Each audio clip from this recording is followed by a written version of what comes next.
যৌতুকের দাবিতে স্ত্রীকে হত্যার দায়ে স্বামী আহাদ শেখকে যাবজ্জীবন কারাদণ্ড ও 50,000 টাকা জরিমানা করা হয়েছে। অনাদায়ে আরও 1 বছরের সশ্রম কারাদণ্ড দিয়েছে আদালত। কারাদণ্ডপ্রাপ্ত আহাদ শেখ ফরিদপুরের সালথা উপজেলার বল্লভদী গ্রামের মৃত বাদশা শেখের পুত্র।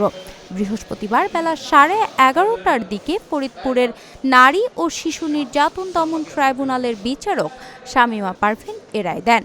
এর আগে 2017 সালে 1 আগস্ট রুবাইয়া বেগম নামক গৃহবধূকে হত্যা করা হয়। এ ঘটনায় নিহতের মা রোমেসা বেগম বাদী হয়ে একটি হত্যা মামলা দায়ের করেন। এই মামলাটিতে উল্লেখযোগ্য সেটি হচ্ছে যে গত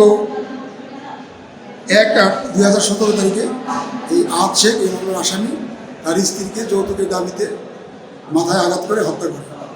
রাষ্ট্রপক্ষ এই মামলাটি সাক্ষ্য প্রমাণের ভিত্তিতে সন্দেহাতীত প্রমাণ করা সক্ষম হয় ফরিদপুর জেলার নারী ও শিশু নির্যাতন দমন ট্রাইব্যুনালের বিজ্ঞ বিচারক জেলা ও দায়রা জজ জনাব শামীমা পারভীন এর আদালত আজকে আসামি আহাদ শেখকে স্ত্রী হত্যায় দোষী সাব্যস্ত করে যাবজ্জীবন কারাদণ্ড এবং 50,000 টাকা জরিমানা করে অনাদায়ে আরও 1 বছরের সশ্রম কারাদণ্ডের আদেশ দিয়েছে। রাষ্ট্রপক্ষ এই রায়ে সন্তোষ প্রকাশ করছে।